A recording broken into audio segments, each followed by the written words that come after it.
શ્રી વિદ્યાવિહાર શૈક્ષણિક સંકુલના વાલા બાળકો, સામાજિક વિજ્ઞાન ધોરણ 7ના પ્રથમ સત્રમાં ઓનલાઈન એજ્યુકેશનમાં આપ સૌનું હાર્દિક સ્વાગત છે. બાળકો, સામાજિક વિજ્ઞાનમાં ઇતિહાસ, ભૂગોળ તેમજ નાગરિક શાસ્ત્ર એમ કુલ 3 વિભાગ હોય છે, જેમાં આપણે આજે ઇતિહાસમાં પાઠ પહેલો રાજપૂત યુગ, નવા શાસકો અને રાજ્યો વિશે જાણીએ.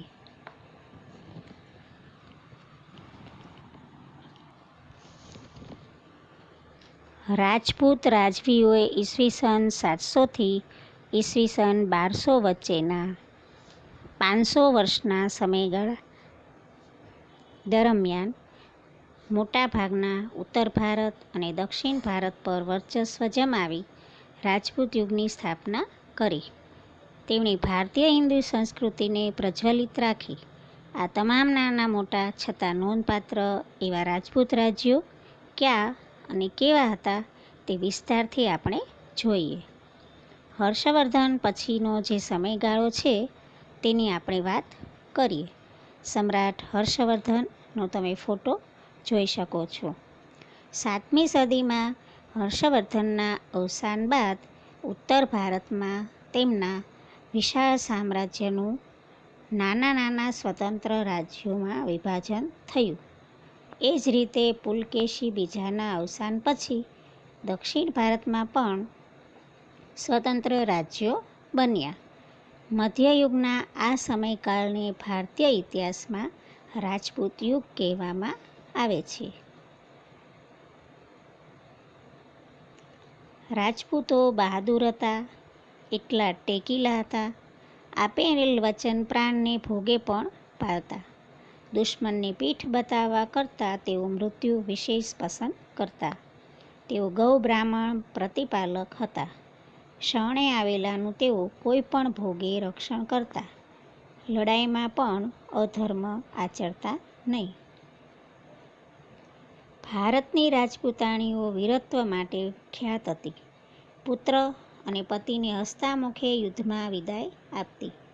સતીત્વ, નિડરતા અને સત્ય માટે તે પ્રાણની પણ પરવા કરતી નહીં. જરૂર પડે તો હાથમાં તલવાર લઈને રણ મેદાને નીકળી પડતી. આ વીરાંગનાઓના અનેક ઉદાહરણો પણ જોવા મળે છે.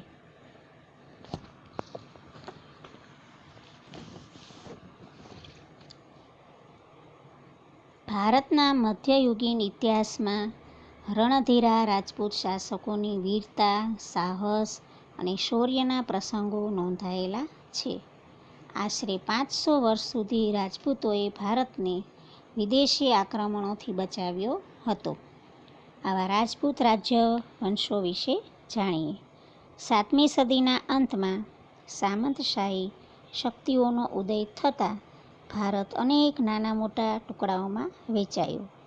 દેશમાં અનેક રાજપૂત રાજ્યવંશનો ઉદય થયો અને આ સમયને મધ્યયુગ કહેવાય છે. આપણે તે સમયના ઉત્તર અને દક્ષિણ ભારતના રાજ્યોનો અભ્યાસ કરીશું.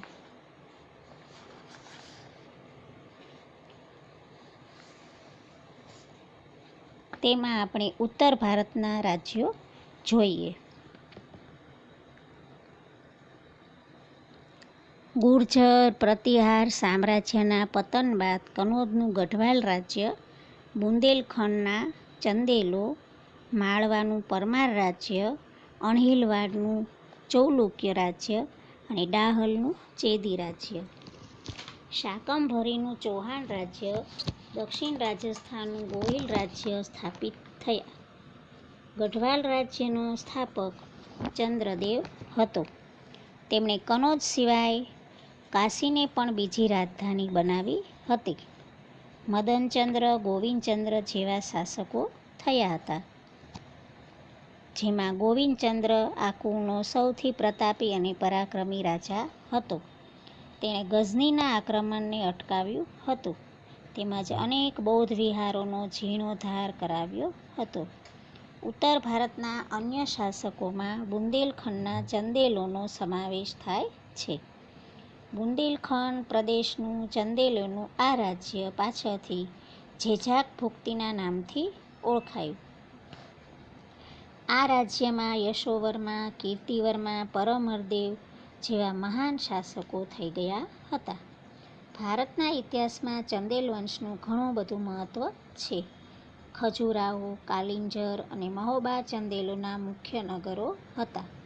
ખજુરાહો તેના ભવ્ય મંદિરોને લઈને તીર્થસ્થાન તરીકે પ્રખ્યાત થયું હતું.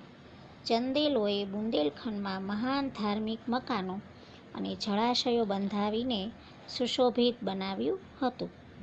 માળવાનો પ્રદેશ પ્રાચીન કાળથી અવંતી અથવા ઉજ્જૈનના રાજ્ય તરીકે જાણીતો છે.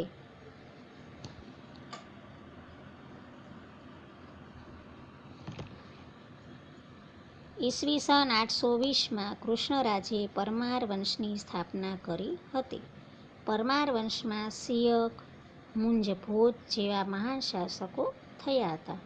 ભોજ પરમાર વંશનો સૌથી શ્રેષ્ઠ રાજા હતો.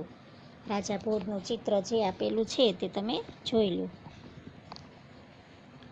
તેની ખ્યાતિ ભારતના એક આદર્શ લોકપ્રિય રાજા તરીકેની હતી. રાજા ભોજે ધારાનગરીમાં એક મહાશાળાની સ્થાપના કરી હતી. ફરતી ટેકરીઓની વચમાં સુંદર નગર ભોજપુર, હાલનું જે ભોપાલ છે તે નામનું નગર વસાવ્યું હતું. ચૌહાણ કે ચાહમાન વંશના અનેક રાજપૂત સરદારો ગુજરાત અને રાજસ્થાનના વિવિધ ભાગોમાં રાજ્ય કરતા હતા. એમાંની એક શાખા 8મી સદીમાં સાંભર સરોવર નજીક શાકંભરી નામના સ્થળે રાજ્ય કરતી હતી. શાકંભરીના ચાહમાન વંશનો સ્થાપક વાસુદેવ હતો. 12મી સદીના આરંભમાં અજયરાજ શાકંભરીની ગાદી ઉપર બેઠો હતો. તેણે અજયમેરુ નામના નગરની સ્થાપના કરી હતી અને જે પાછળથી અજમેરના નામે ઓળખાયું હતું.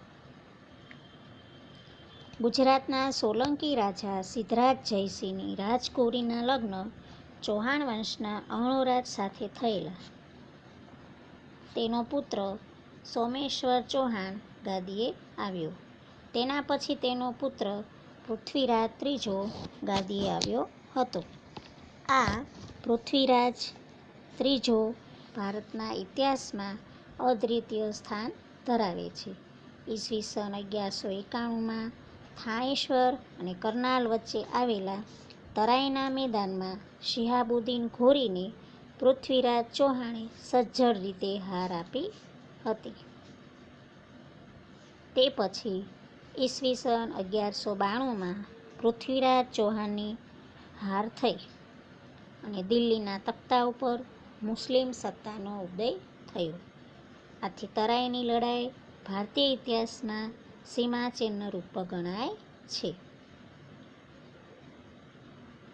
ભારતીય ઇતિહાસમાં તરાઈની લડાઈ સીમાચિહ્નરૂપ ગણાય છે તે કારણ પણ તમારે પૂછાઈ શકે, તો તમારે આ પેરેગ્રાફમાં જવાબ છે તે લખવાનો.